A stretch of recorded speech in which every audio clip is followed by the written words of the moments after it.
Hello and congratulations on getting access to this video course on how to optimize your videos before making your YouTube videos live.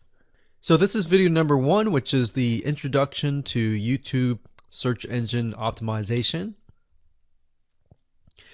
So I want to first start out by saying the goal is to focus on doing the right amount of keyword research and video file automation before actually uploading any of it to YouTube. So essentially this is all about what most people forget about doing before making their YouTube video live. Because if you think about it, most people think about, okay, what do I do after I upload this video? They don't really think about what they have to do before making it live. So this is not about what you can do afterwards, as that is a totally different focus, but rather before. So besides simple optimization, you really need to know that YouTube ranks the videos that people watch the longest. Meaning, let's say for example that we have a 10-minute video. YouTube looks at that video. They look, yes, at the likes, dislikes, and comments, but they also look at, okay, do people actually watch most of this video? And based on, let's say, 1,000 views, how many of those 1,000 views actually watched either 50% or 100%, or how many minutes total? 1,000 times how many minutes was watched. So they really look at how long people watch the videos as a whole. Meaning the more viewers and the longer that they watch, that will get you ranked up further and further up. So instead of focusing on, spammy tactics, tons of backlinks, and all of that, our goal here is to really focus on the user experience. So what I want to do now is give you a quick overview of what's inside this video course. This is, of course, video number 1.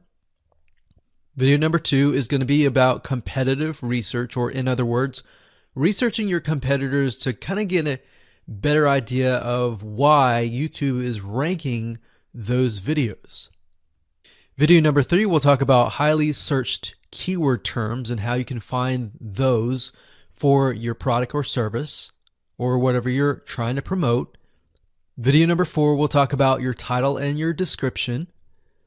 Video number 5, we'll talk about video file optimization. So we're going to optimize the actual file, because each file has essentially information in it. And of course, video number 6 will talk about why your thumbnail is important and how to make it professional and good looking. And video number 7 will talk about video length and why that matters. We talked briefly about it just now, but I'm going to dive in deeper in that video. And of course, last but not least, I'm going to give you a secret tip on how to outrank your competitors in video number 8. So before we get started, I want to talk about what you need to have in hand. You're definitely going to need your product or service and an idea of the niche that you're targeting. You also need to have a video that is ready to be uploaded. So let's talk about competitive research. You see, the best way to understand how you can rank better is to know what is already ranking in your niche or your market. So what we want to do here is we want to analyze the videos that are on the top. And I want you to specifically look at what titles, what descriptions are they using, and what thumbnails are they using that are eye-catching. And what is the user experience like when you click through those videos? So let's go ahead and do some competitive research. So for the sake of making sure that we find YouTube videos that actually relate to promoting a product, what I want to do now is just to pick a product out of the blue and let's take a look at YouTube. So one product that I've been using for a while now, which has been really awesome, is called the Instant Pot. It's basically a pressure cooker that cooks food at a really fast rate. So what we're going to do is we're going to hop on over to youtube.com and we're going to type in Instant Pot and see what we get. So I'm not going to click enter just yet because I'm interested in getting an idea of what kind of potential keywords that we could rank on, or what potential videos that we can create. And we'll talk more about this in the next video. But for now, let's just do some basic keyword brainstorming and then, of course, do some competitive research. So Instant Pot, we got Instant Pot recipes, we got Instant Pot ribs, Instant Pot roast. So let's just click here and see what we get. Now we can see how to use Instant Pot has 316,000 views right here. Instant Pot chicken, top 6 easiest things to cook in your Instant Pot. Perfect for beginners. All right. So let's just take a look at the top 3. So let's go ahead and open those up. And let's analyze them. So the first one is this one here. And let's pause the video. We'll skip the ad. All right.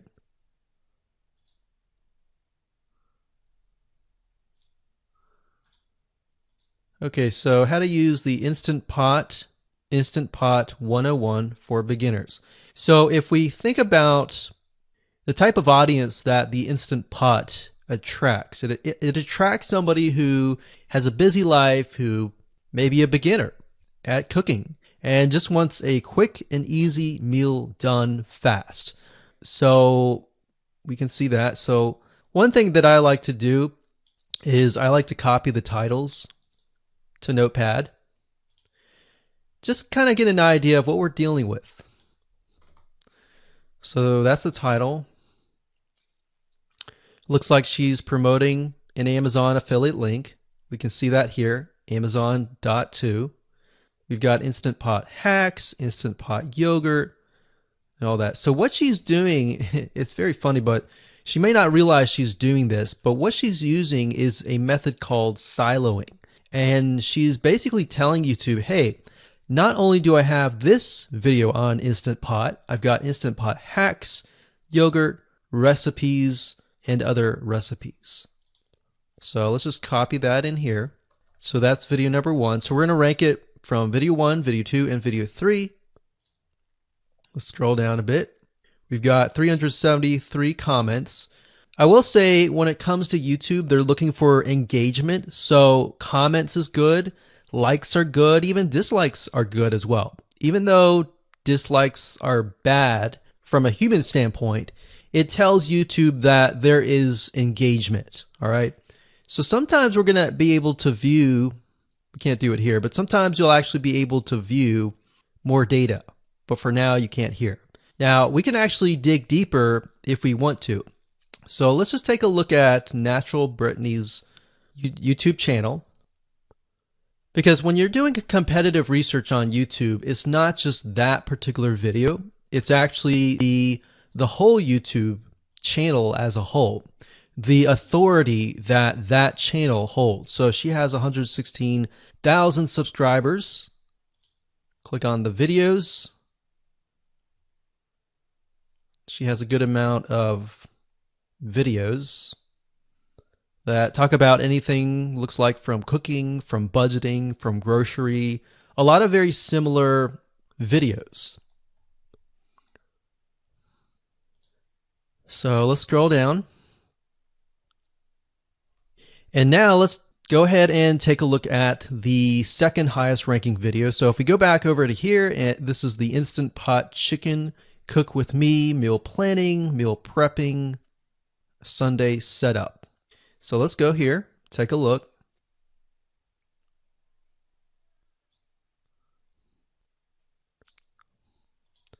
Okay, let's see here. So it's a 20-minute video, all right, and it has 658 likes, 5,000 views. If we take a look at this video here, This says 320,000 views and 7,000 likes. Now, notice how it says 13 minutes here, and notice how it says 20 minutes here. We'll go back to this later on. All right, so we'll talk more about why a certain amount of time of your video is important, why the timing is important. And why is it that this lady has only 5,000 views, whereas the other lady has 300,000, and this lady is ranked right below that lady? All right. So why is that important? And why does that correlate to the time? So we'll talk more about that later on. But for now, let's just do competitive research. We're not trying to figure things out right now, and go from there. So if we take a look at the description, it says cook with me as I try a new recipe with Instant Pot. So the description contains the keyword. Sunday setup. Looks like she's got some Amazon links. And if we think about Instant Pot, who could it be targeting? All right, so this lady calls out people who are trying to prep on Sunday. So if we can get an idea of who it's targeting mothers, it's targeting people who are busy, who maybe only have time on Sundays to set things up. And chicken is a common thing, so maybe she's getting a lot of clicks. We don't know exactly, but we know that the headline and the description work together and getting clicks. All right, back over here. This is the third one. So let's take a look at this one. So this one is 8 minutes, but it has a lot more views than those other two videos, but it's shorter. It's shorter, but it has longer amount of views, and it's third. It's got 11,000 likes and 633 dislikes. If we scroll down, we can see that it has more comments than the first one. So why is it that the first one is number one and this one is the third one and it has more views and more comments? Well, we don't know exactly why, but I have a hunch as to why that is, which we'll talk more about ranking and what Google and YouTube is looking for later down the road. So that's that. Let's just copy that title. And I'm going to go ahead and pause this video and we'll copy and paste that information to the notepad. Okay, so I went ahead and copy and paste the information. So this is video 1, this is video 2, and this is video 3 down below. So let me make this bigger so we have this information. So as we're kind of analyzing the competitor, we want to save this for later, but can you kind of see a similarity here? So this is calling out the target audience. This is calling out the people who are busy, essentially. And top 6 ways, top X ways, top certain number ways is always a good title. So perfect for beginners. So if you can imagine, we already see that this title has beginners. This one's calling out perfect for beginners. And this one essentially is calling out people who are busy. So it's a target audience. So that's key. So having this in hand gives you a better idea on what potential titles and descriptions that you can have. Now, you can do some deeper dive competitive research using specific tools. And one specific tool is called Social Blade. So that's socialblade.com, as you can see here. And I like to use this to kind of get a better idea of the YouTube channel as a whole. Because what you're trying to figure out is, did this person rank because their channel as a whole has a lot of traffic? Or did this person rank simply because of the titles and the description? So there's many factors that come involved, but let's take a look at Naturally Brittany. So let's go ahead and copy this. And you basically want to come here and type in the username of the YouTube channel. So we'll go ahead and click this here. Okay, so we can see here that this is Naturally Brittany, 116,000 subscribers. She's got 19 million video views. So that kind of gives us an idea of how easy it is to break through. Is it easy? Is it going to take a little bit work or what? So let's just go ahead and open her up, and let's do the same thing with the other videos. So this one is marriage and motherhood. We got that here. So she has 7 million video views. So it's about half of what we saw earlier. And this one is called Six Sisters Stuff. And this one has about 9 million video views.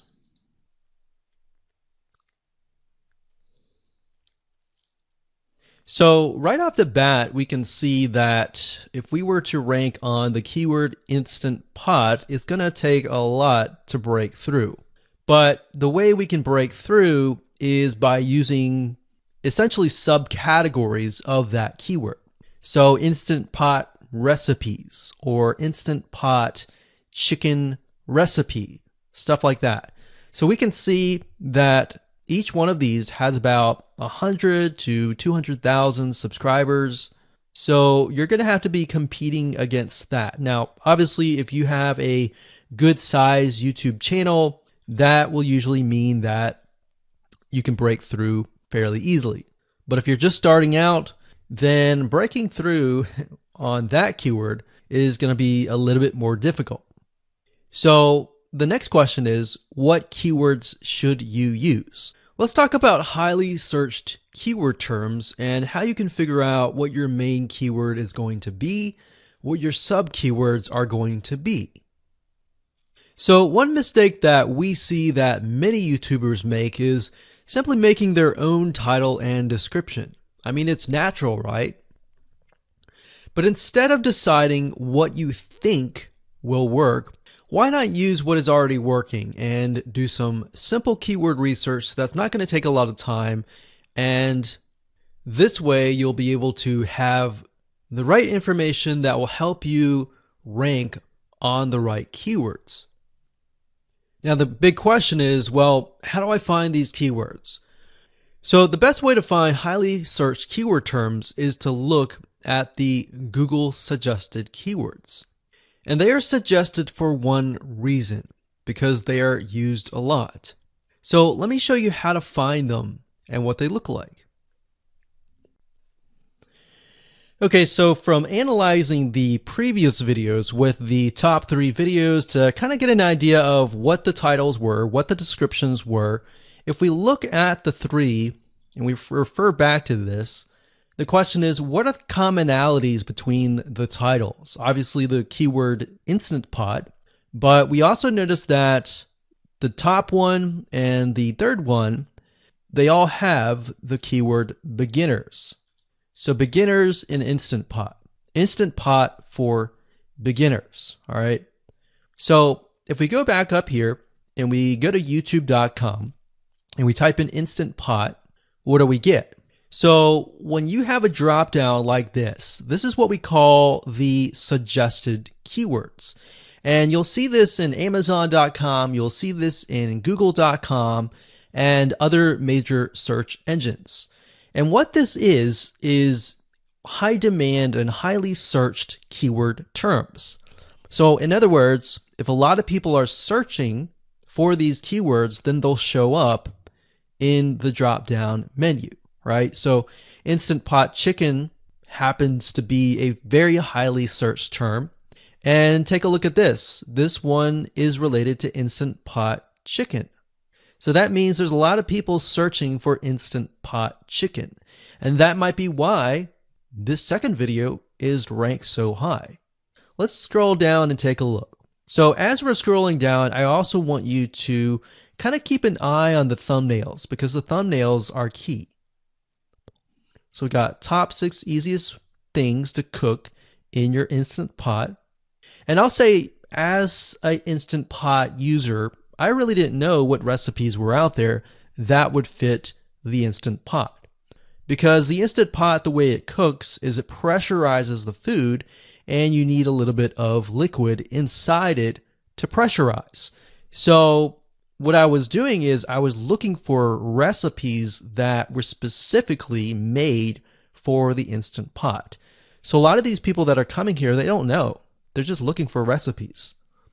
So the 30 Instant Pot recipes gives people an idea. Oh, okay, I've got 30 recipes that I can pick and choose from.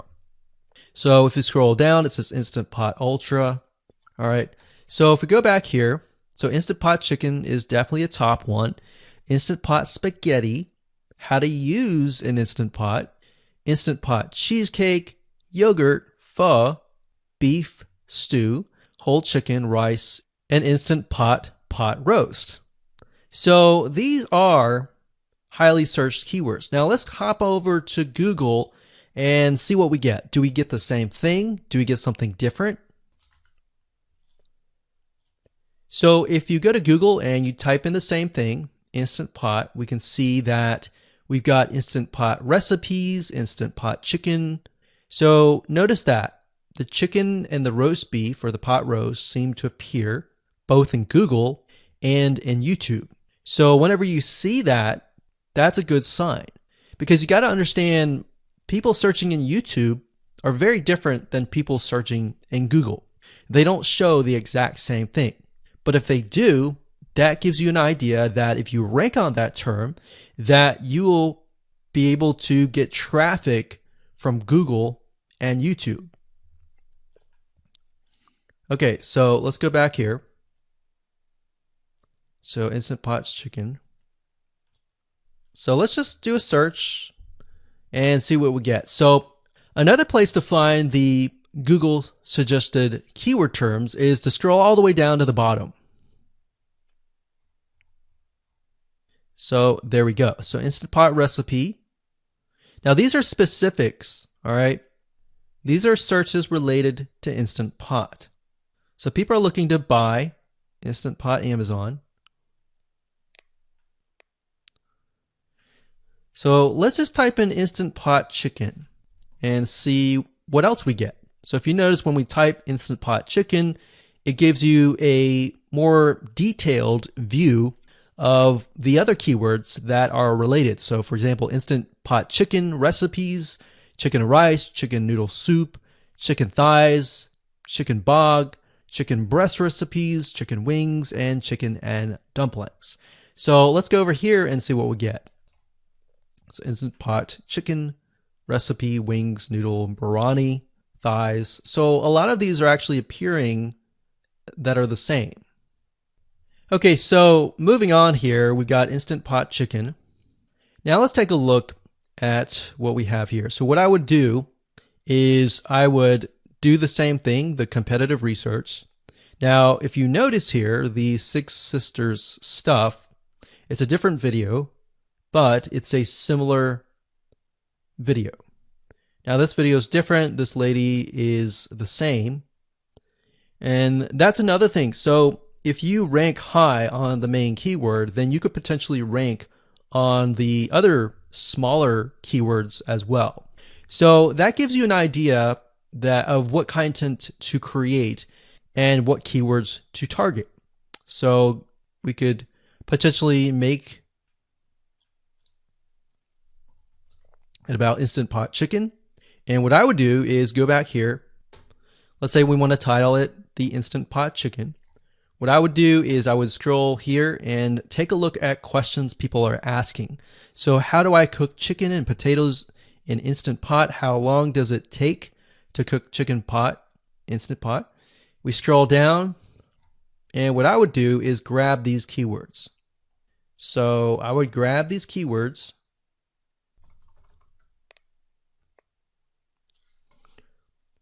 So what we want to do is we want to have a main keyword, and then we want to have sub keywords.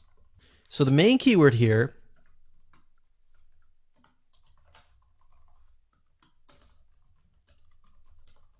would be Instant Pot Chicken. And then the other ones would be Instant Pot Chicken and potatoes, and all the rest here. So having these in hand will give you a better idea on how to go about creating your titles and your descriptions so that you can target specific keywords, and that you're not like any other YouTuber who is simply making up titles and descriptions just out of your head. So this way you can be strategic and rank effectively. In this video, we're going to talk about your title and your description. So let's take what you have gathered in the previous video and let me show you how to properly create your titles and descriptions. So when it comes to creating titles and descriptions, we simply need to do what we did in the previous videos, which was the competitive research. And as you can see here, we have the videos 1, 2, and 3, the top number 1, number 2, and number 3. And of course, we have the main keywords. So we have this main keyword here. So that's definitely going to be in the title. And then of course, if you noticed, the target audience was beginners. So essentially what you're noticing here is that people are calling out the audience, and then of course they have the keyword in the title itself. And then of course you want to make sure that title, main keyword, and target audience is also going to be in your description. Now what I like to do is I like to go look at magazines in that niche. It doesn't necessarily have to be exactly, in this case, Instant Pot, but it needs to be somewhat of that genre. Now, one thing that I noticed was when we took a look at the Instant Pot chicken, you could write out something like top 6 easiest things. So instead of things, you could say chicken recipes or pot roast recipes to cook in your Instant Pot. Or you could say something like Instant Pot chicken dash top 6 easy recipes, or you could use a number. People like numbers, especially knowing that somebody gets an Instant Pot for the sake of saving time. You could say top 6 easy chicken recipes that take less than 30 minutes. Now obviously that's a little bit long, so let's head on over to Google here. So like I said, I like to use magazines. Magazines do a great job in creating titles. So as you can see here, I typed in Instant Pot magazine, and to the right you'll notice that there's Instant Pot all-time recipes. So let's just go ahead and open that in a brand new window like so. So it looks like we have to pay, but let's just go ahead and click the free sample. So we can see Instant Pot's all-time best recipes. So you could do something like all-time best chicken recipes, or Instant Pot dash all-time best chicken recipes, or all-time best chicken Instant Pot recipes. So obviously here we're not going to copy word for word because that's plagiarism, but we're going to use something different. We're going to tweak it around. What we're looking here is for headlines. So let's go back here. So it says everyday Instant Pot, 115 delicious, family friendly pressure cooker. So we can say everyday Instant Pot, colon, 6 delicious family pressure cook recipes. So everyday Instant Pot chicken, as long as the word Instant Pot chicken is in there. So we got 66 Instant Pot recipes that put your pressure cooker to work. So we could say something like 6 Instant Pot chicken recipes that take less than 15 minutes. And yes, believe it or not, Instant Pot can literally cook something like a pot roast within less than an hour, or sometimes half an hour. Because it's a pressure cooker, it cooks a lot faster. So that's what I like to do, is I like to take a look at magazines. So it doesn't necessarily have to be Instant Pot in this example. It can be another food magazine. So essentially that's how to create the titles. As far as the description goes, if you take a look at what they've written here, The first one that's ranking really well, as you can see here, we've got Instant Pot 101 for beginners. So you'll notice that they are trying to target the keyword Instant Pot 101 for beginners. So they've stated that in the title, and they've also put it in the description. So it says everything you need to know about how to use the Instant Pot in a beginner Instant Pot recipe. So notice that they use the keyword beginner Instant Pot twice. And then, of course, they got Instant Pot hacks, Instant Pot yogurt. And what they're essentially doing here is they're linking to other related videos. Now, Google's smart enough and YouTube's smart enough to have an algorithm to read the description and think, okay, they've got other videos that they've created that are related to Instant Pot. This video must be good, or this channel must have a lot of relevant information. So we're going to rank it a little bit higher because it's going to give people what they want to see. So now we look down here, it says Instant Pot Chicken. So this is the lady who is ranking really high on Instant Pot, but also Instant Pot Chicken. So it says cook with me as I try a new recipe with my Instant Pot. So we can see the keyword Instant Pot here. And as you can see, the description is really written for the user, but it contains the keywords that are necessary. So you don't need to write something like Instant Pot Chicken or something that's just a bunch of garbled information. You want to make sure that the title and the description attract people first and foremost, and then embed the keywords within. So the third one, we got top 6 easiest things to cook in your Instant Pot, perfect for beginners. So it says, today I'm sharing with you the 6 easiest things to cook in your Instant Pot. So you can see here, the title is here, but the title is also in the description. It says, now these are perfect if you are just starting out or even had the Instant Pot for a while. So you can see the keywords that are embedded, but it's really written for the user. And that's the way it should be, because the title and the description will actually show up in the YouTube search engine, as you can see here. So we've got the title, we've got the description. So we want to make sure that the first sentence in your description is catchy as well. Let's talk about video file optimization. Did you know that all files contain data that tells YouTube what your video could be about? Let me show you. Okay, so the way that YouTube gets an idea of what your video is about is by transcribing it. And for the most part, it can usually figure out what your video is all about if you have voice and speaking in it. Now, you can go one step further by adding what we call video file metadata. It's very similar to a website metadata. So for example, if you right click on any website and you click on View Page Source, up at the top, you're going to see a lot of what we call metadata. So right here, we can see the name, the title, the description, and all that information.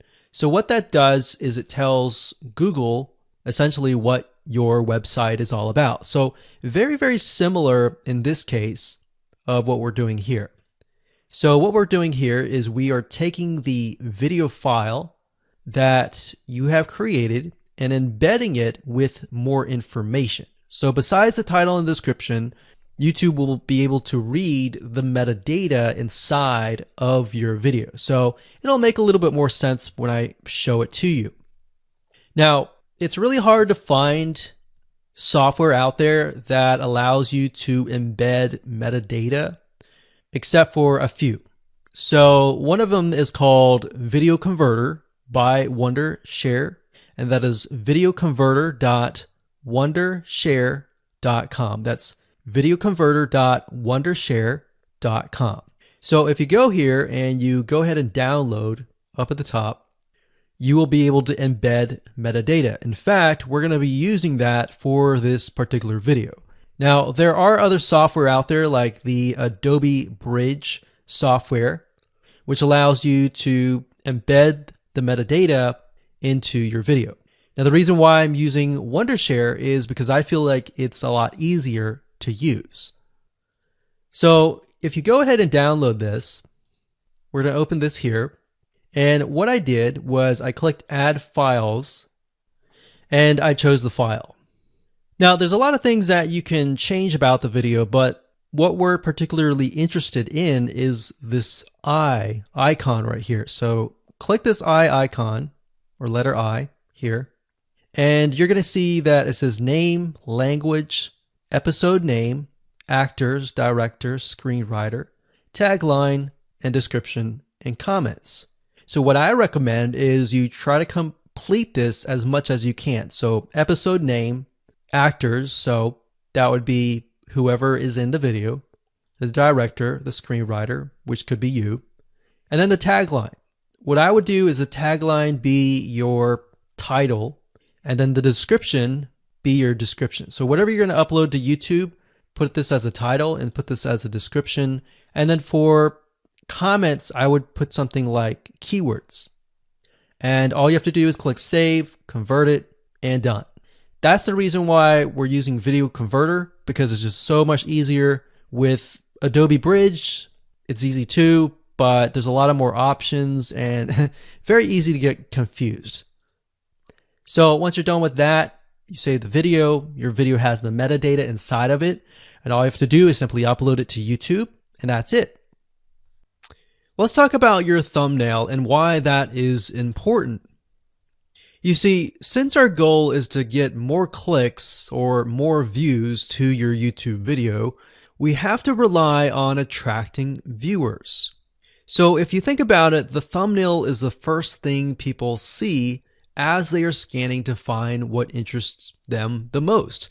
So in other words, if you think about it, if you go to youtube.com and you type in a keyword, you're going to see all the results with thumbnails, the titles, the descriptions, and all of that. So that's the first thing that they see. So let's discuss what your thumbnail should contain and what's working in your market and how to figure that out. So when it comes to having a thumbnail, you want to make sure that it is eye-catching, meaning it shows somebody what they want. So if Instant Pot Chicken is your main keyword, you want to make sure that your thumbnail has something in it that entices them. So it's good to have the keyword or the title in it. So you can see right now the way YouTube works is they have an initial title or an initial thumbnail, and then after that you can see motion. So if I put my mouse over it, you can actually see part of the video, which makes it a lot more engaging. So as we scroll down, the initial thumbnail that this woman uses is the Instant Pot. And then this one here, it says Instant Pot recipes. So Instant Pot.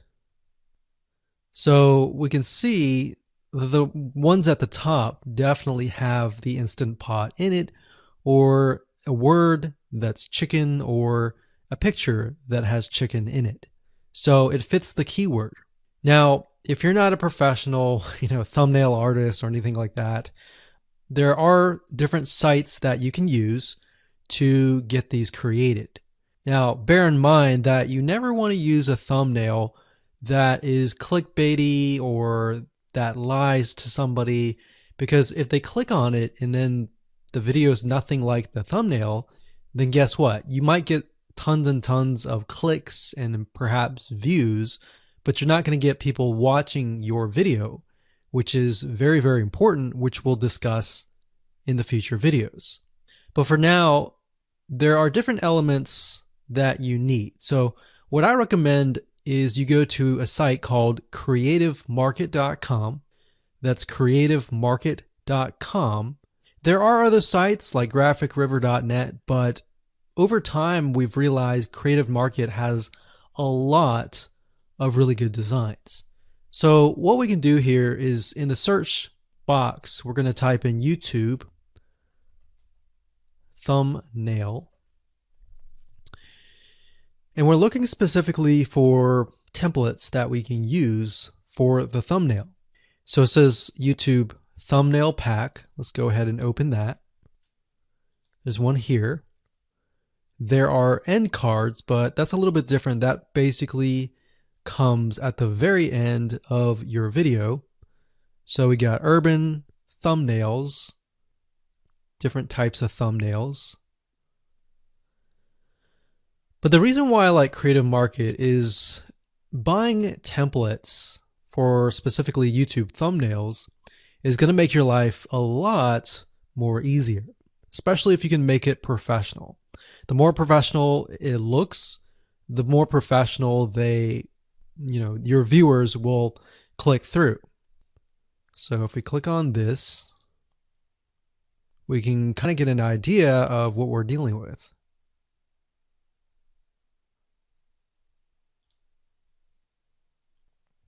And here's more thumbnails here as well.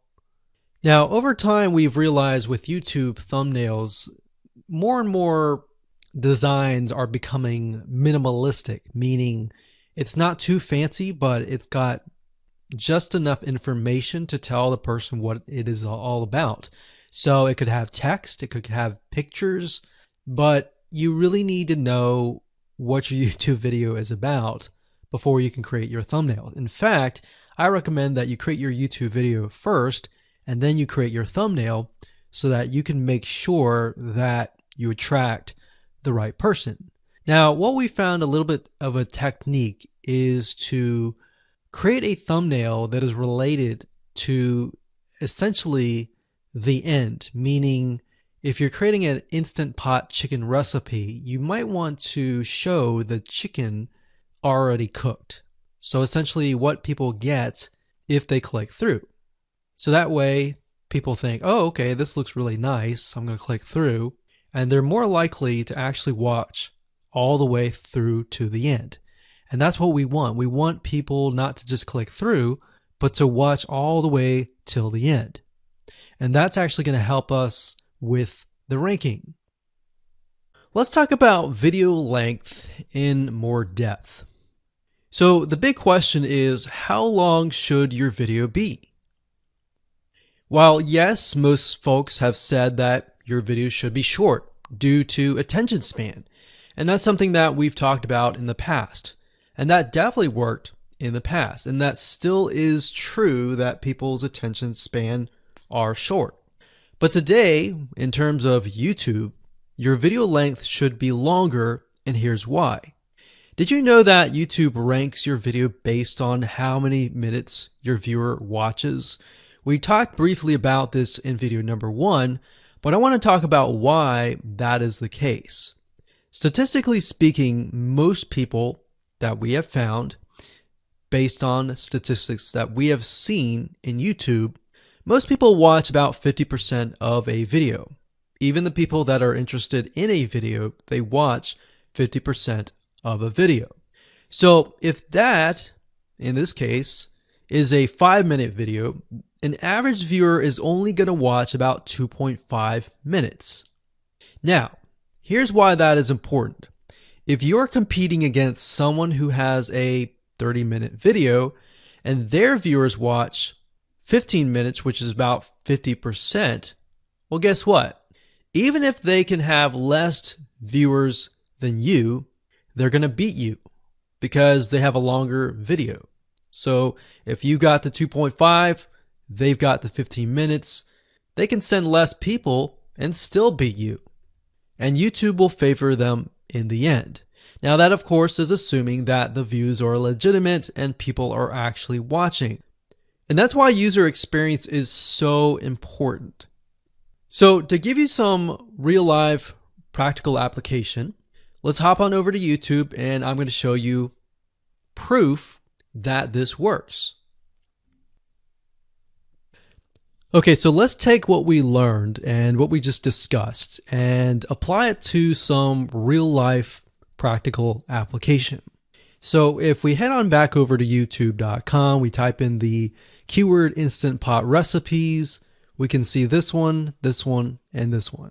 So let's go ahead and open these up. So we got this one, and this one. So that's 1, 2, and 3. The first one has about roughly 8 minutes or 9 minutes. We'll say 9 minutes. The second one has about 27 minutes. And the third one has about 20 minutes. Okay. So essentially the second and third have about double the amount of time. So like we talked about, most people watch about 50% or less, and then they quit. That's the average, right? So if that's the case, this person here, even though they have more views, see that? 800,000 views, even though they have more views, they're competing with somebody with a 30-minute video. Essentially, it's 27 or 28, but close to 30. So if we round that, we'll just say this is 10, this is 30, and this is 20. All right, so let's keep it at even numbers. So if that's the case, there's 4 minutes here, 15 minutes here, and 10 minutes here. So this means that the person with the less amount of minutes, they're going to need a lot more views and a lot more people watching it.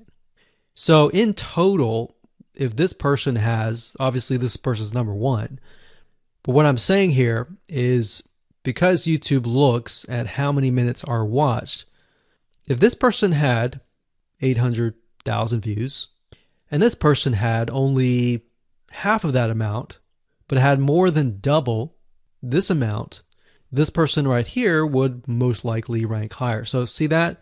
Only 100,000 views, 15 minutes. This one here, 20 minutes, only 6,000 views. So you might ask, well, shouldn't this be maybe number one? Not necessarily. If we really look at it, so we've got 800 times 4 minutes, and that's not going to be exact. I mean, we could even take 500. And this is definitely going to be number one. And this is definitely going to be number two based on the information. But this person, because they have a long enough video, even though they have less amount of views, they're still able to rank pretty high. So this is based on one of our YouTube channels, which has over 9 million of minutes watched. And based on that, that's what we've seen. Now, there's other factors like likes, dislikes, comments, and other things like that, titles and descriptions, but that's a big, huge ranking factor because it legitimately tells Google and YouTube, hey, this YouTube video is legit. Not only people are clicking on it, they're actually viewing it, and they're viewing at least about 50% on average. So that's why the video length is important. Now, you don't want to make a long video just to make a long video. You want to make a video that has really good content. And that's the goal. It's not based on spammy backlinks or anything like that. It's based on providing real value. So just want to say congratulations on reaching the end of this video course. We're going to talk about a secret tip that you can use to outrank your competitors. So we briefly talked about why having a longer video was important, right? So one secret tip that we can give you is that what we have found that works is the following. Longer videos in the sense of live streams, which means you get on YouTube and you talk to people live. You have webinar replays and videos where people expect them to be longer. So in other words, people are expecting these to be longer. If you make a normal video that people expect to be 5 minutes and you make it an hour, then you're not really going to hit that 50%. But when you have a live stream or a webinar replay, usually people typically expect it to be at least 1 hour. So because people expect it to be 1 hour or longer, they expect to take time out of their busy schedule to actually watch your longer video. And what we found is these work really well compared to the average video. So let's discuss what you need to do in terms of software or even web applications that you need to create live streams and webinar replays. So in order to create a YouTube live stream, you're going to need to have a broadcasting software. There are many. You can go to YouTube and type in live stream, how to set it up, and there's a lot of videos on that. But this is one particular one that we have used and that has worked really, really well for us. It's called Open Broadcaster Software, and it's free, best of all. And that is located at obsproject.com. So as you can see here, there is versions for Windows, Mac, and Linux. So it's simply as easy as downloading and you can start streaming. So the reason why you need this software is basically what it does is it connects to the YouTube live stream system, and when you're ready, you click record and you're good to go. Now, I'm not going to go in depth on how to use this product just simply because there are so many different options and so many different ways of using it. Now, like I said, the tip is when outranking your competitors to have longer views. This is good for kind of a face-to-face talking head type long video. Now, if you want to use a camera, you can do that. If you want to do something like screen capture, meaning you're going to show your screen, then you're going to want to use something like GoToWebinar. And you can go to gotomeeting.com/webinar to do that. Another tool that we have used, which as of now, it is free, and who knows, it could change. So GoToWebinar does cost money, but it's a nice way to kind of engage with people. So this is the route that I would go if you are engaging with people. If you're not engaging with people and you're simply doing screen capture, there is a tool called Use Loom. Let me show it to you. So useloom.com. Loom is essentially a Chrome plugin, and what it does is it allows you to record your screen. It's super easy to use. In fact, it's super, super fast. It's so fast that you can literally start recording, and within seconds when you're done, you'll have the video in hand. And you can download the actual video file to your computer really fast. So those are the three options that I would go to, and really depends on the avenue that you want to take. So like I said, create a longer video, but just don't create any content. Make sure that the content is valuable, because you want to make sure that people watch all the way through, or if not, watch at least 50%.